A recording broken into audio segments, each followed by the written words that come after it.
الحمد لله رب العالمين والصلاة والسلام على سيد الأنبياء والمرسلين أما بعد فأعوذ بالله من الشيطان الرجيم بسم الله الرحمن الرحيم قال الله تبارك وتعالى فصل لربك وانحر صدق الله العظيم إن الله وملائكته يصلون على النبي يا أيها الذين آمنوا صلوا عليه وسلموا تسليما اللهم صل وسلم على سيدنا محمد قد ضاقت حيلتي أدركني يا رسول الله صلى الله تعالى عليه وسلم مولاي صل وسلم دائما أبدا على حبيبك خير الخلق كلهم يا ربي بالمصطفى بلغ مقاصدنا واغفر لنا ما مضى يا واسع الكرم غاسع ذنب من بسر ساما مدد قبل ایدی مدد کعبہ ایمان مدد واہ کیا مرتبہ اے غوث ہے بالا تیرا اونچے اونچوں کے سروں سے ہے قدم اعلیٰ تیرا میرا خواجہ عطائے رسول ہے وہ بہار چشت کا پھول ہے وہ بہار گلشن فاطمہ چمن علی کا نہال ہے الحمدللہ اللہ تبارک و تعالیٰ کا ہم پر کروڑ احسان اور آقا دو جہاں صلی اللہ تعالیٰ علیہ وآلہ وبارک وسلم کی بارگاہ میں لاکھوں کروڑوں درود و سلام کہ جس رب کے فضل سے اور محبوب کریم علیہ الصلاۃ والسلام کی خصوصی نظر کرم سے ہمیں آج کا یہ مبارک دن نصیب ہوا۔ حضرات گرامی، جو ہمارا گزشتہ جمعۃ المبارک گزرا، اس جمعہ میں ہم نے جو بیان کیا تھا ملک پاکستان کی خراب صورتحال کا ذمہ دار کون، تو اس میں ہم نے تذکرہ کیا کہ 50% اس ملک کی خرابی کی ذمہ داری یہ ہماری ذات پر ہے۔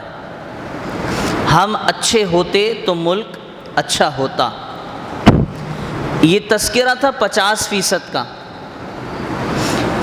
اور آج کا جو موضوع ہے وہ یہ ہے کہ 50% تو ہم ذمہ دار ہیں، لیکن 50% حکومت پاکستان چاہے جس کی بھی ہو اب تک کی جو گزری ان 75 سالوں میں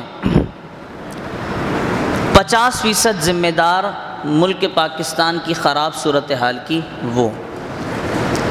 اب چونکہ آپ کے علم میں ہے کہ اللہ تبارک و تعالیٰ نے مسلمانوں پر ایک عظیم تہوار اللہ تبارک و تعالیٰ نے ہمیں عطا کیا، جس کو ہم حج اور قربانی یعنی عید الاضحیٰ، یہ تہوار اللہ تبارک و تعالیٰ نے ہمیں عطا کیا۔ تو سب سے پہلے تو میں اس تہوار پر چند باتیں یعنی کہ عید الاضحیٰ اور قربانیاں جو ہم کرتے ہیں اس پر کچھ باتیں آپ لوگوں کی سماعتوں کی نظر کروں گا۔ پھر اس کے بعد یہ جو قربانی ہے جو ہم کرتے ہیں یہ ہمارے ملک کے لیے، ملک پاکستان کے لیے اکانومیکلی کہ معاشی طور پر کس طرح ایک اچھا کردار ادا کر سکتی ہے. جو ہم قربانیاں اپنے گھروں میں دے رہے ہیں یہ ہمارے ملک کے لیے کیا کردار ادا کر سکتی ہے معاشی طور پر، اس پر انشاءاللہ کچھ باتیں. اور جو کردار ادا نہیں ہو رہا تو اس کے ذمہ دار کون ہیں. حضرات گرامی، پہلے تو قربانی، اس پر یہ کہ اللہ تبارک و تعالیٰ نے ہم پر جو انعام عنایت فرمایا قربانی، سب سے پہلے تو یہ عرض کر دوں کہ یہ قربانی دنیا کے 90% ان ممالک میں کی جاتی ہے جن ممالک میں گرمیاں طویل اور سردیاں کم ہوتی ہیں. گرمیاں طویل ہوتی ہیں اور سردیاں کم ہوتی ہیں، سردیوں کا جو موسم ہے. اسی طرح پاکستان بھی ہے کہ جہاں گرمیوں کا موسم طویل ہوتا ہے اور سردی کا موسم وہ کم ہوتا ہے. اور ہمارے طرح ہی اور دیگر ممالک بنگلہ دیش، انڈیا وغیرہ وغیرہ جہاں پر یہ طویل عرصہ چلتا ہے گرمی کا، اور اس میں سے تقریباً 90% اسلامی ممالک ہیں پاکستان کی طرح کہ جہاں پر قربانیاں ہوتی ہیں، اور یہ سارے گرم ممالک ہیں. یہ بھی اللہ کی نعمت ہے کہ اللہ نے ان گرم ممالک میں مسلمانوں کو رکھا اور اس پر یہ تہوار عطا کیا قربانی کا کہ ہم اس تہوار کے ذریعے اپنے ملک کی سالمیت کو کس طرح اثر انداز کر سکتے ہیں، بہتر بنا سکتے ہیں. وہ یہ کہ ہمارا ملک گرم ملک ہے، ہم کرتے ہیں قربانی. اس قربانی سے جو چیز ہمیں حاصل ہوتی ہے وہ ہے چمڑا. اس قربانی سے جو چیز ہمیں حاصل ہوتی ہے وہ کیا ہے؟ چمڑا. اور یہ چمڑا کن ممالک میں بھیجا جاتا ہے؟ روس، بیلجیم، فرانس وغیرہ وغیرہ، کینیڈا، ان ممالک میں یہ چمڑا بھیجا جاتا ہے. وہاں قربانی نہیں ہوتی اس انداز میں جس طرح ہمارے ملک میں ہوتی ہے. اب ہم کیا کر رہے ہیں؟ چمڑے کو بیچ رہے ہیں اور وہ چمڑے سے مختلف اقسام کی اشیاء تیار کرتے ہیں. اچھا، اب اتنا اللہ کا انعام نہیں، اس پر اور بھی ایک انعام کہ ملک پاکستان